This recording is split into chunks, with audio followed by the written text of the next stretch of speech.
Hello everyone, welcome back. This is Rohit Semwal. तो आज की इस वीडियो में हम लोग बात करेंगे कि basically government e marketplace है क्या और किस तरीके से आप लोग अपने प्रोडक्ट और services government e market place के ऊपर जाके डायरेक्टली इंडियन गवर्नमेंट को सेल कर सकते हो।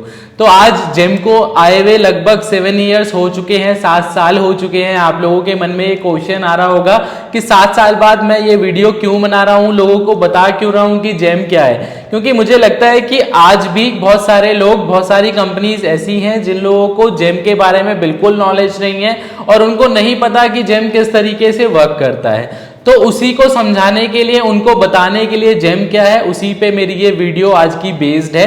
क्योंकि ये 3-4 दिन पहले कईयों ने मुझसे क्वेश्चन पूछा, मेरे यूट्यूब में भी कमेंट आए कि सर बेसिकली गवर्नमेंट में हमें सेल कैसे करना है, गवर्नमेंट हमसे डायरेक्टली घर आके प्रोडक्ट ले जाएगी या फिर प्रोसेस क्या है। तो वही समझेंगे कि गवर्नमेंट ई मार्केट प्लेस क्या है, किस तरीके से government e marketplace work करता है। तो गवर्नमेंट ई मार्केट प्लेस क्या है? Government e marketplace short form GeM है, full form government e marketplace है। ये एक ई कॉमर्स प्लेटफॉर्म है, जैसे अमेजॉन और फ्लिपकार्ट है उसी तरीके का प्लेटफॉर्म है। फर्क एक इतना है कि गवर्नमेंट ई मार्केट प्लेस के ऊपर जो खरीदारी है खाली गवर्नमेंट ही कर सकती है। अमेजॉन और फ्लिपकार्ट जो प्लेटफॉर्म है वो पब्लिक प्लेटफॉर्म है, कोई भी वहां से खरीदारी कर सकता है। बट जेम के ऊपर खाली गवर्नमेंट ऑफिशियल या गवर्नमेंट डिपार्टमेंट ही खरीदारी कर सकता है। आप, मैं या फिर कोई भी प्राइवेट कंपनी जेम से कुछ भी परचेज नहीं कर सकती।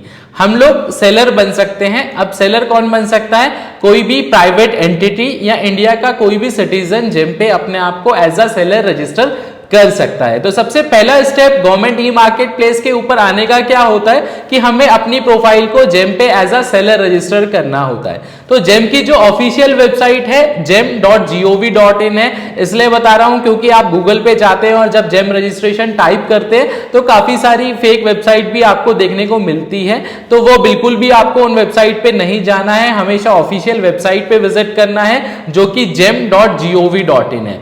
अब इसके ऊपर सबसे पहले सवाल आता है कि जेम पे रजिस्ट्रेशन कितने चार्ज में होता है, कितने पैसे लगते हैं। तो जेम पे जो रजिस्ट्रेशन है वो टोटली फ्री ऑफ कॉस्ट है। आपको ऑफिशियल वेबसाइट पे जाना है gem.gov.in पे, साइन अप का वहां पे ऑप्शन दिया गया है, वहां पे बायर और सेलर का ऑप्शन आता है। आपको सेलर ऑप्शन सेलेक्ट करना है और अपनी कंपनी को रजिस्टर करना है। आपको सिंपल से स्टेप्स फॉलो करने हैं। आपको बस जो जो इंफॉर्मेशन सॉफ्टवेयर आपसे मांगा है वो फिल करनी है और इजीली आपका जो रजिस्ट्रेशन है गवर्नमेंट ई मार्केट प्लेस के ऊपर हो जाता है। इनकेस अगर रजिस्ट्रेशन करने में कोई प्रॉब्लम आ रही है तो मैं डिस्क्रिप्शन में रजिस्ट्रेशन का एक लिंक डाल दे रहा हूं कि किस तरीके से आपको गवर्नमेंट ई मार्केट प्लेस के ऊपर रजिस्ट्रेशन करना है, तो उसको भी आप रेफर कर सकते हैं।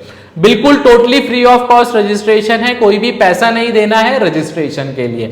अब एक और बात आती है कि क्या हमें पे क्या करना है बेसिकली। तो रजिस्ट्रेशन करने के बाद ना हमें कॉशन मनी पे करनी होती है। तो कॉशन मनी और रजिस्ट्रेशन फीस दोनों अलग अलग चीज है। Registration totally free of cost है, कॉशन मनी आपको पे करनी होती है। कॉशन मनी पे करने के लिए आपको जैसे ही आप अपना अकाउंट क्रिएट कर लेते हैं तो लास्ट में कॉशन मनी का ऑप्शन आता है, तो वहां पे आप डैशबोर्ड में जाके अपनी कॉशन मनी पे कर सकते हैं। तो आज से 4 साल 5 साल पहले की बात करूं तो जेम पे कॉशन मनी नाम की कोई भी चीज नहीं थी। तो उस टाइम लोगों ने मल्टीपल अकाउंट बना रखे थे, तो जेम को एक अच्छा प्लेटफॉर्म बनाया जाए, इसलिए कॉशन मनी इंप्लीमेंटेशन किया गया ताकि सारे जेन्युइन सेलर्स ही गवर्नमेंट ई मार्केट प्लेस के ऊपर अवेलेबल रहे। तो कॉशन मनी को टर्नओवर के बेसिस पे डिवाइड किया गया है। जिन लोगों की टर्नओवर 0 से लेकर 1 CR तक है उन्हें 5000 देना है। जिन लोगों की 1 CR से 10 CR तक है उन्हें 10,000 देना है और 10 CR से अब वालों को 25,000 देना है।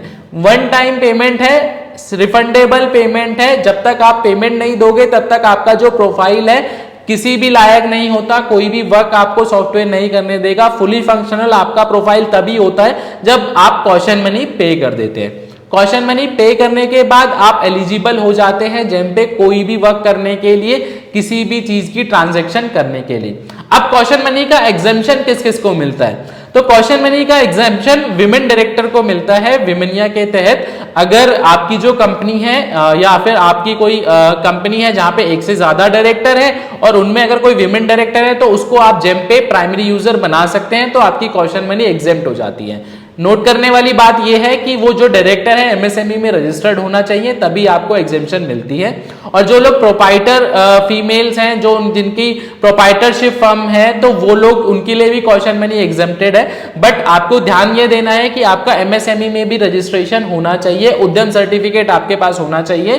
तो आप सबसे पहले उद्यम सर्टिफिकेट अपना जनरेट कर ले और फिर उसके बाद गवर्नमेंट ई मार्केट प्लेस के ऊपर अपना रजिस्ट्रेशन करें, तो आपकी जो कॉशन मनी है वो बिल्कुल एग्जेम्प्ट हो जाती है, कोई भी पैसे आपको देने के लिए जरूरत नहीं है। बट ये खाली वीमेन डायरेक्टर्स के लिए एप्लीकेबल है, मेल डायरेक्टर्स के लिए एप्लीकेबल नहीं है। तो अब कई लोगों को ये क्वेश्चन आ रहा होगा कि हमने तो पे कर दिया बट हमें पता नहीं था। तो अगर आपने ऑलरेडी रजिस्ट्रेशन कर दिया और कॉशन मनी पे कर दिया है, तो अब कुछ मत करिएगा, उस प्रोफाइल को ऐसे ही रहने दीजिए, क्योंकि अगर आप उसे अब क्लोज करेंगे तो अब 1 साल से पहले आप दोबारा रजिस्ट्रेशन नहीं कर सकते। तो ये मैं नए लोगों के लिए बता रहा हूं, जिन लोगों ने अभी तक गवर्नमेंट ई मार्केट प्लेस के ऊपर रजिस्ट्रेशन नहीं किया है, तो इस तरीके से आप कॉशन मनी एग्जेम्पशन भी ले सकते हैं। एक और क्लॉज है, अगर आप शेड्यूल कास्ट और शेड्यूल ट्राइब में आते हैं, एमएसएमई में रजिस्टर्ड हैं, तो आपके लिए भी कॉशन मनी एग्जेम्प्टेड है, आपको भी कोई भी पैसे देने की जरूरत नहीं है।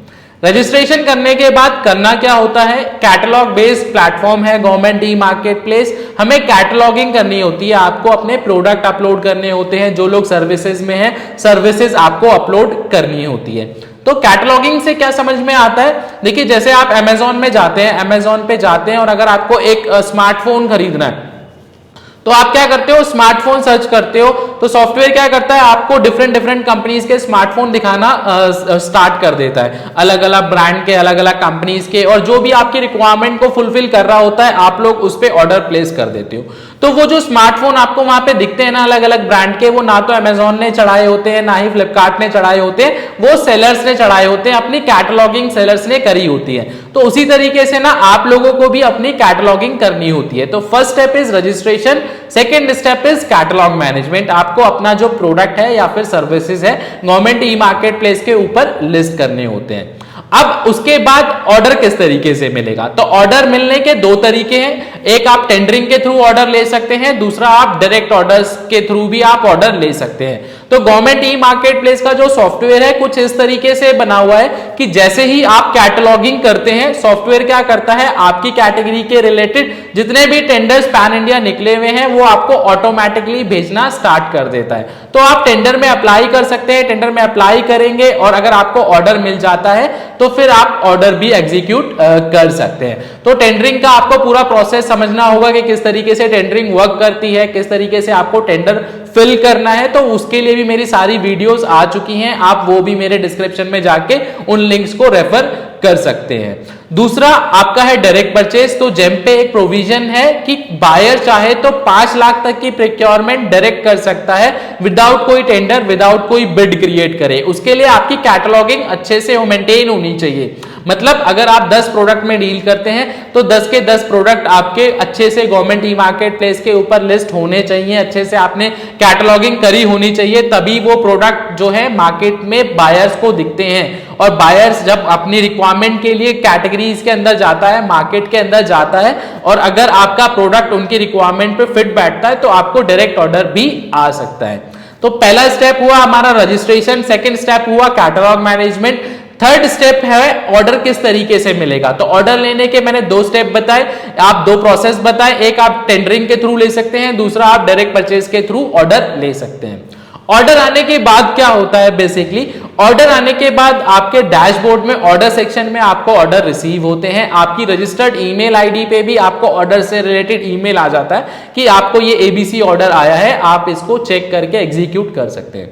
तो वहां पे एक परचेज ऑर्डर आपके सामने जनरेट हो जाता है। परचेज ऑर्डर पे सारी डिटेल्स दी होती है, कौन बायर है, क्या प्रोडक्ट आपसे मांगा गया है, कितने प्राइस पे मांगे हैं, तो उसके अकॉर्डिंग आपको जो है मटेरियल डिस्पैच करना होता है, मटेरियल गवर्नमेंट को भेजना होता है। कंसाइनी का एड्रेस उस परचेज ऑर्डर में अवेलेबल होता है, तो आपको क्या करना है, कंसाइनी के एड्रेस पे मटेरियल डिस्पैच करना है। तो वो कैसे कर सकते हो, आप कोरियर के थ्रू कर सकते हो, या फिर आप इंडिया पोस्ट के थ्रू कर सकते हो, या फिर अगर घर के पास का है तो मैनुअली आप खुद भी जाके दे सकते हो। तो जिस भी तरीके से आप देना चाहो, आपकी रिस्पॉन्सिबिलिटी है उस मटेरियल को बायर तक पहुंचाना। गवर्नमेंट घर से आके नहीं लेके जाएगी, आपकी रिस्पॉन्सिबिलिटी है उनको डोर डिलीवरी प्रोवाइड कराना, तो आप उनको डिलीवरी प्रोवाइड कराएंगे, मटेरियल उनको देंगे परचेज ऑर्डर के अकॉर्डिंग। तो मटेरियल आपने पहुंचा दिया, यहां पे आपका काम खत्म हो जाता है। उसके बाद बायर का काम चालू होता है। बायर चेक करेगा कि जो उसने प्रोडक्ट ऑर्डर किया था उसके अकॉर्डिंग मटेरियल मिला है कि नहीं मिला, मटेरियल चेक करेगा, अच्छे से सारी चीजें मिलाएगा कि मैंने जो ऑर्डर किया है वो आया है कि नहीं आया। उसके बाद बायर CRAC जनरेट करता है, consignee receipt acceptance certificate. CRAC generate होने के बाद आप लोग एलिजिबल हो जाते हो अपनी पेमेंट्स के लिए। तो जो भी प्रोसेस है, इंटरनल प्रोसेस, उसे कंप्लीट करने के बाद बायर आपको पेमेंट करते हैं। अब नॉर्मली लोगों का क्वेश्चन ये रहता है कि payment government e market place पे कितने दिनों में आएगी। तो गवर्नमेंट ने जो रूल बनाया हुआ है कि after generation of CRAC 10 days के अंदर आपको पेमेंट मिल जानी चाहिए या मिलती है। तो वो ये जो थोड़े 10 डेज का जो टाइम है थोड़ा ऊपर नीचे भी हो सकता है, तो वो डिपेंड करता है डिपार्टमेंट टू डिपार्टमेंट। बट मैं आपको जो स्टैंडर्ड रूल है गवर्नमेंट के द्वारा, तो वो मैं आपको बता रहा हूं कि after generation of CRAC 10 days के अंदर आपकी पेमेंट होनी चाहिए। तो आपने CRAC जनरेट हो गई, आपको पेमेंट मिल गया, तो आपका वो ऑर्डर फिनिश हो जाता है। तो इसी तरीके से आप मल्टीपल ऑर्डर्स टारगेट कर सकते हैं, मल्टीपल अपने कैटेगरीज में आप डील कर सकते हैं। जेम पे ऐसा कोई भी लिमिटेशन नहीं है कि अगर आप खाली स्मार्टफोन में डील करते हैं तो आप फर्नीचर में नहीं कर सकते, या फर्नीचर में करते हैं तो आप मैन पावर नहीं कर सकते। जेम की तरफ से ऐसा कोई भी रिस्ट्रिक्शन नहीं है, सारा ओपन मार्केट है। बहुत बड़ी opportunity government e market place के ऊपर है, आपके अंदर पोटेंशियल है, तो आप अच्छा सा business government e market place के ऊपर कर सकते हो। जेम की तरफ से कोई भी लिमिटेशन नहीं है। एक ही प्रोफाइल से आप फर्नीचर भी कर सकते हो, कोई भी वाइट गुड्स भी कर सकते हो, टीवी टेलीविजन भी कर सकते हो, उसी से मेडिकल इक्विपमेंट्स के आप ऑर्डर्स भी ले सकते हो, प्लस सर्विसेज में आप सेम प्रोफाइल से भी डील कर सकते हो। बट डिपेंड करता है कि आप वो सब कर सकते हो कि नहीं कर सकते। जेम की तरफ से ऐसा कोई भी लिमिटेशन नहीं लगाया गया है कि एक प्रोफाइल से आप ये कर सकते हो और ये नहीं कर सकते। तो ये इस तरीके से government e marketplace work करता है। अब इसमें भी ना सेलर में दो तरीके की प्रोफाइल होती है, एक रीसेलर प्रोफाइल और एक OEM प्रोफाइल। OEM मतलब ओरिजिनल इक्विपमेंट मैन्युफैक्चरर। रीसेलर वो हो गया, देखिए मान लीजिए आप एक लैपटॉप किसी दुकान वाले से जाके लेते हैं, तो वो जो दुकान वाला है वो रीसेलर है, और किसी भी ब्रांड का, जिस भी ब्रांड का आप लैपटॉप परचेज कर रहे हैं, उसका जो ब्रांड है, जो उस प्रोडक्ट को बना रहा है, वो उसका OEM होता है। तो OEM पैनल लेने के लिए आपको वेंडर असेसमेंट करानी होती है। वेंडर असेसमेंट किस तरीके से इनिशिएट होगा उसका भी लिंक मैंने डिस्क्रिप्शन में दिया हुआ है। तो ये कुछ समरी है गवर्नमेंट ई मार्केट बेसिकली किस तरीके से वर्क करता है। तो कोई भी डाउट है, कोई भी क्वेश्चन है, डिस्क्रिप्शन में मेरा ईमेल आईडी दिया हुआ है, या फिर आप लोग रेगुलरली हमें बता सकते हैं कि कोई भी डाउट है, कोई भी क्वेश्चन है जेम से रिलेटेड, तो डिस्क्रिप्शन में मेरा ईमेल आईडी दिया हुआ है, आप बता सकते हैं कि उस टॉपिक पे वीडियो बनाए। तो मैं ट्राई करूंगा जल्द से जल्द आपको उस टॉपिक के बारे में बताने के लिए कि किस तरीके से वो फंक्शनैलिटी वर्क करती है। जल्दी मिलेंगे एक नई वीडियो के साथ। Thank you so much.